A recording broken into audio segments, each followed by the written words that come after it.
Hey, I'm Kyle Mbaha and welcome to the studio. Come on in.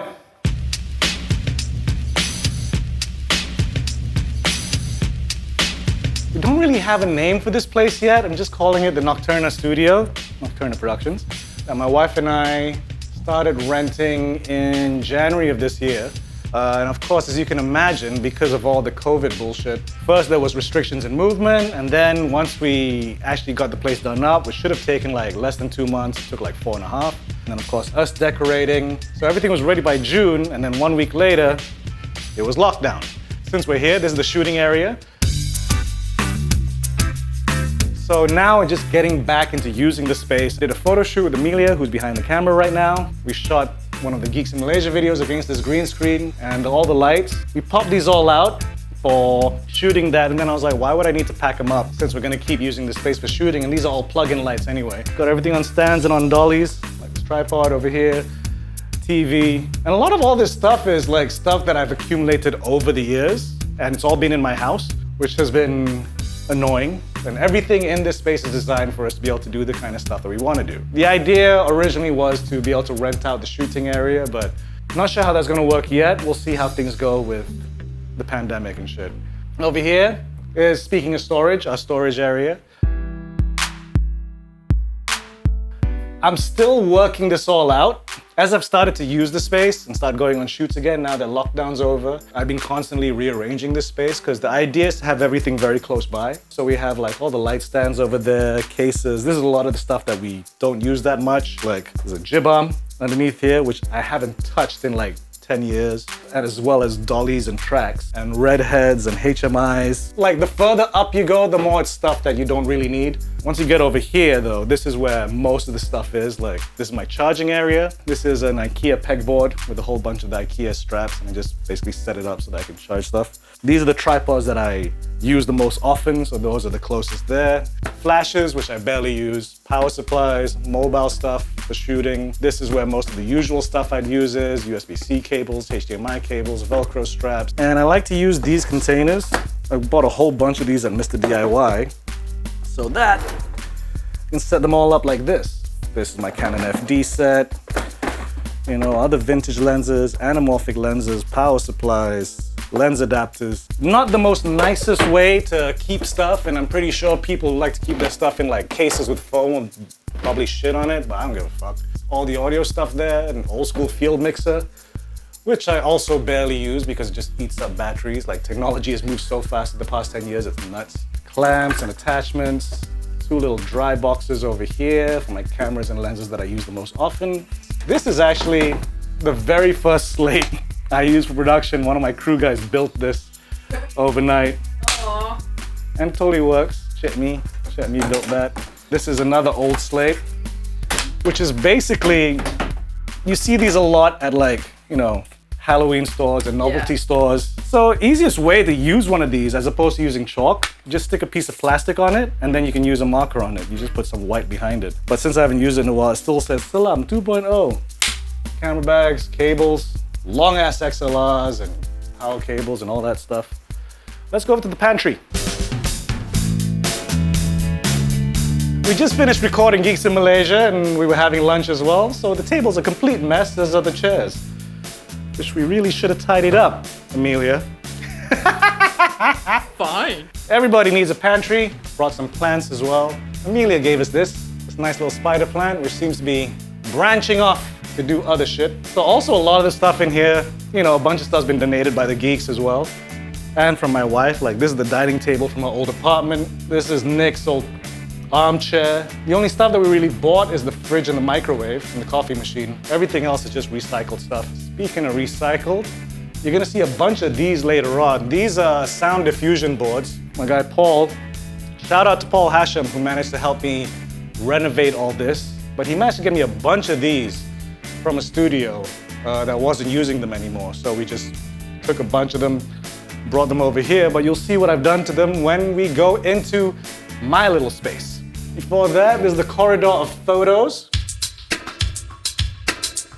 These are all a bunch of photos from the photo exhibition I did, that guy that did that thing that time. My wife Eva is set up, she curates all this stuff, like the same way she curated the exhibition. So this was the girls section. Even she pointed out, like, we need a photo of Amelia up here. One day we will. One day. And let's pop into here.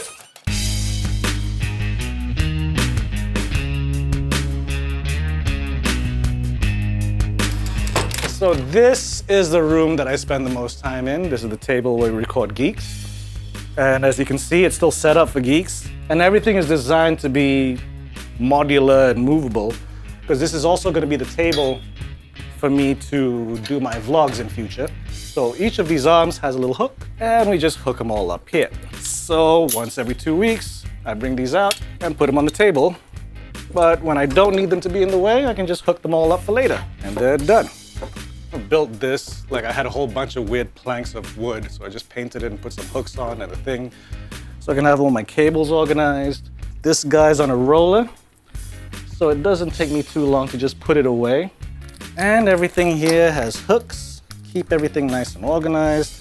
And that rolls back in over there, and that's done. If you notice, there are bulbs and stuff everywhere. So a bunch of these are set on remote controls, so switch that on. This is an interesting bulb that has 3 different white balances. And then that's a kicker light over there, which I can control with this one. So switch that off when I need to, and even switch that one off when I need to. I'm gonna set up a few more of those bulbs because I still have 2 more channels over here. This thing can control 4 bulbs simultaneously. It's a little attachment. Like, I bought that, and it comes with 4 of these. So yeah, I can just plug these into any socket and control them with a remote control. Like I said before, like the diffusion pads over here in the drum area is an example of that. So yeah, this is all batik that Amelia passed over to me that we basically use to just cover these up. This is my janky old drum kit, and it's a cheap drum kit, and like one of the toms is already broken, one of the arms is broken, and I've combined that with parts of my cheap electronic drum kit so I could have everything connected here all together. So the mics are all already placed and clamped onto the kit. And if I want to record drums, I just need to pop that over there, pop this guy here. And this is the Glyn Johns method of recording with 4 mics. An important part of that is phase. You want to make sure all the mics are the same distance so that there's no clashing of frequencies. So for this one, I'm just going to do this quickly. All I have to do, from the center of the snare, check the height, put that down a bit, a little bit further down, a little bit more. There we go, that one's fine. And this one just needs to be here a bit more. There we go. That's the distances all set up. There's already a mic on the snare and a mic on the kick. And I have like 4 XLR cables hooked up to my sound card. So then I just hook those up to this, press record. I already know what levels I need to set, and just record.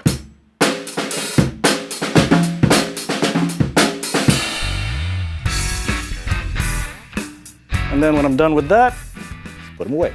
Because that's one thing that I didn't want, is to have to faff about every time I want to record. If I want to set up the podcasting, that's about 5 minutes. I want to set up the drums, takes about 5 minutes. And then there's this thing over here. It may look just like a weird light stand, and that's because all the stuff that would be on this stand is actually being held on the camera right now. We have a tripod mount over here, so I just stick the camera on there. And this is a hot shoe mount where I stick the Shogun on. There's a plug point there to power the Shogun and the camera. And this is how we record Geeks in Malaysia's YouTube videos. Like, this is the position. Like, we just took the camera off to shoot this. And when I want to record my vlogs, I can roll this over, because it's just rollers, put it to the position, stick a boom mic, and I'm done. The most expensive part of this, I guess, is the little dolly roller thing that I have, which actually sucks ass, because I've had to replace the wheels. One thing about Malaysia is that rubber, when it's not being used after a while, rubbery plastic will tend to break up. So the wheels on this were completely unusable. So these are actually skateboard wheels and bearings, which probably cost more than the actual dolly.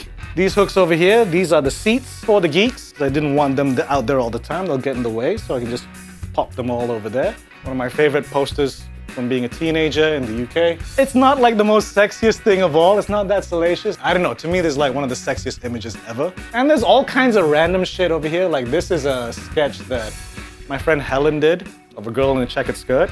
This is from Amelia from the Doctor Who experience, which is very, very cool. A didgeridoo that I've got from Aldous. Some of my comic books around here, posters, sonic screwdrivers. One always needs sonic screwdrivers. And then, of course, more compartments. These are all just computer cables. So there's all various types of USBs. USB 2, USB 3, R2.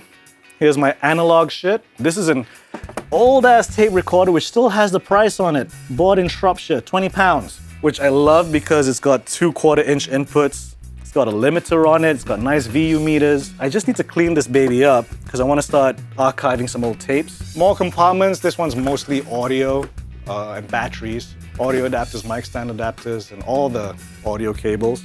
There's my little DJ section over here for when I want to scratch. I'm not that good at it. I'm still learning, but hey. And a whole bunch of old records back here.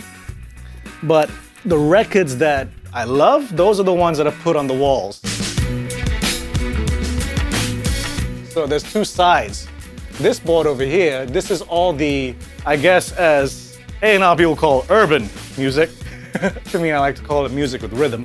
A lot of these records are from my teen days. You got Domino, Jungle is Massive, Jungle Hits, 100% Jungle, Salt and Pepper, Cypress Hill, Naughty by Nature, Rex and Effects. This is an actually really interesting album. It's a remix double album for Public Enemy. It was like one of my favorite hip hop groups.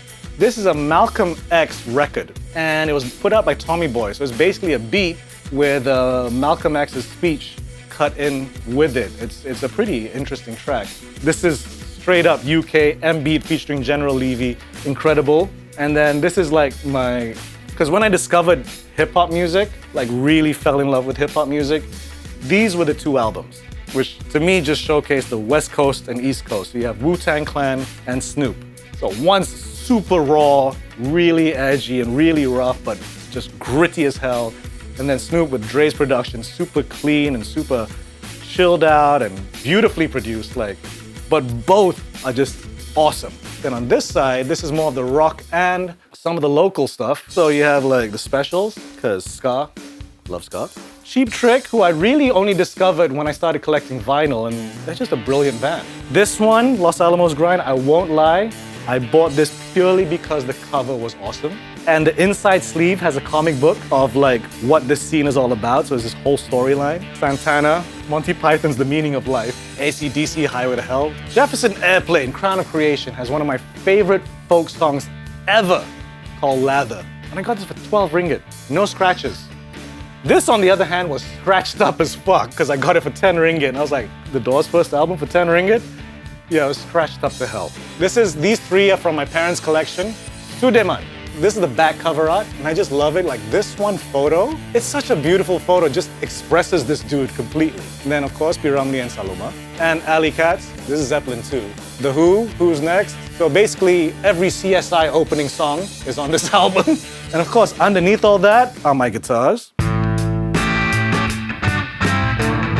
This is my latest guitar that I bought. Chuck Berry was like my gateway into rock and roll. And of course, Back to the Future. This is not an ES335. This is not a Gibson or an Epiphone. This is a China-made artist. It actually plays really well. So I started using that a lot more. Like I got this for like 800 ringgit, 1,000, less than 1,000 ringgit. On the flip side, I know it's dusty as hell. This is my most expensive guitar. The left-handed Fender Telecaster. I found this in Australia, in Sydney. And the only modification I've done to it is change these pots and actually turn this all the way around because this is supposed to be on that side. I just prefer it that way because I kept hitting that when I was strumming because I strum like a punk guitarist. My trusty acoustic that I've had for ages. This I got on Carousel. 200 ringgit with hot case. If ever I find a left-handed device on a good deal, I'll buy it. But yeah, this is the audio section. This is my Mpc controller, the MPD226. I love these 16 pads. Just love tapping this shit. And then over on this side, how I have this set up is, so there's my sound card over there. This is an old ass sound card. It's an Avid Pro Tools, I can't remember what fucking model, but it's got 6 channels of audio with 2 channels of MIDI, and I think 4 channels out. I'm trying to use this as much as I fucking can because number one, I don't want it wasted. And number two, it's a FireWire. So I'm using my old PC. This is the PC that I edited Relationship Status on. So it's old, 2011, second generation i7. But it has lasted this long and it's got a Firewire port. So I'm like, fuck it, I'll just keep using this. So as you can see, like I've got my guitar pedals set up here so I can reach them very quickly. And then this swings out. Nice. And I have my MIDI keyboard over here, which I can either hook up to the PC because the cable's available, or I hook it up to this, which is a Focusrite iTrack dock. There are so many iOS, iPad instruments that actually sound really fucking good. So I hook that up onto this, so the iPad just attaches there. I attach the MIDI keyboard to that and use the sounds from that and record that analog style into the sound card. And that way I don't have to waste precious CPU power.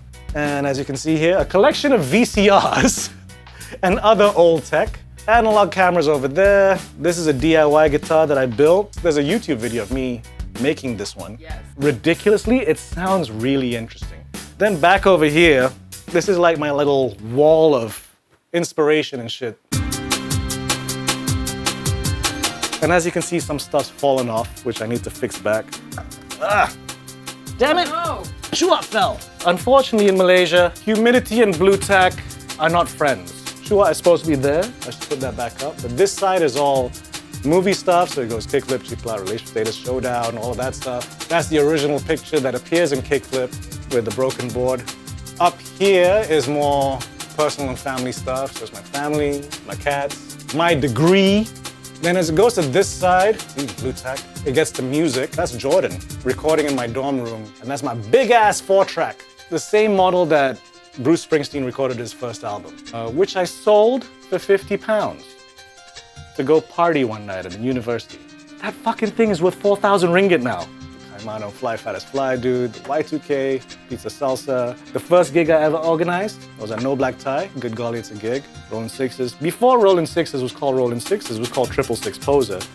And my girlfriend at the time would make these little wax arts of the band name. And then there's this Toad Spit, which is actually a little demo of me and my friend Gauze. It's bad, but it's fun. And then as it goes down to here, it's supposed to go down to art. This is a Dave Strigley piece. This is something I drew in 2001 of me. This was actually costume design for the second play I ever directed, called Alice, which is a remake of Alice in Wonderland. And then this side is supposed to be skateboarding, so I got the first Scarlet skateboard deck. Mike V there, Never Give Up, signed print.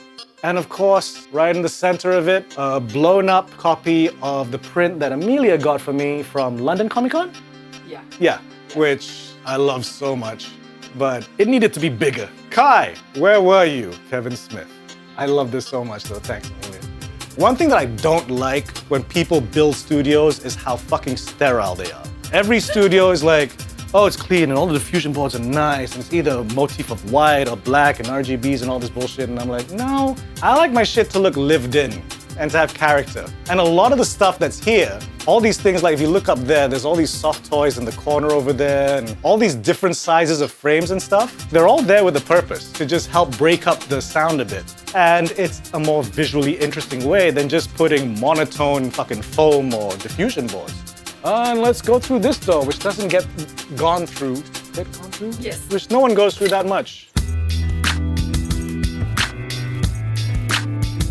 Well, this area here is my wife's area. Currently empty because she hasn't been around for a while, but it's done up to her specifications. So when she needs it, she can start editing here, doing whatever she wants. It's just with a job right now, she can't. And she picked out the green for the walls, which is a nice green. I really do like this green. But if we go over to this side, this is the workshop area, where I can do workshoppy shit. If I'm stenciling, I've got all my spray can paints over there. If I'm doing silk screening, I've got my silk screen paints over there. This is the art cart, where I've got all kinds of Sharpies and pens and pencils and pins and of course, what do you use tins for? To keep sewing shit. So all my paracords and sewing shit is in that. This table over here for me to do arty shit. As you notice, there's a lot of cardboard around, because I don't really like throwing away big ass cardboard because you can use it for so many things. Even if it's just for me to cover the table so when I'm stenciling I don't ruin the table. And of course, if I ever wanted to build a cardboard fort, I can. And there's also these white curtains, which Amelia has been the one that's been sewing all our curtains. So if I'm using spray paints or if I'm cutting wood, shit's just gonna fly, especially spray paints. So that's what the curtains are for, so I can just cover this all up and not ruin my wife's side. another one of these boards. This was the first tool board that I built for the space. So most of the main stuff that I need is over there. This is my so high-tech silk screening setup. That's a door hinge. And it's just a plank of wood. And then I just clamp the silk screen on that, put the t-shirt on. You can still see the remnants of tests over there. Imagine, like, I used to do all this shit at home. Like, if you watch the video of me building that other DIY guitar, I'm sawing it and peeling off the paint in the guest room. And all of this stuff, everything that you see in this studio was in my house. It's not a super big space, but it's comfy, it suits our needs, and especially suits my needs. To be able to just come here every day without any distractions and do stuff is really, really cool. So yeah, this is the studio. It's not much, and I'm pretty sure most other people will probably say, like, this is the most unprofessional looking fucking place ever. But that's what I like about it, that it isn't this sterile professional space, you know? It feels like a space where I can do stuff. It feels like a space that's comfy, and it feels like somewhere that I want to keep coming back to, and I don't feel like the slightest smudge or stain or misplacement of something ruins everything. So there you go. Nocturna Studios, I guess, is what it's called.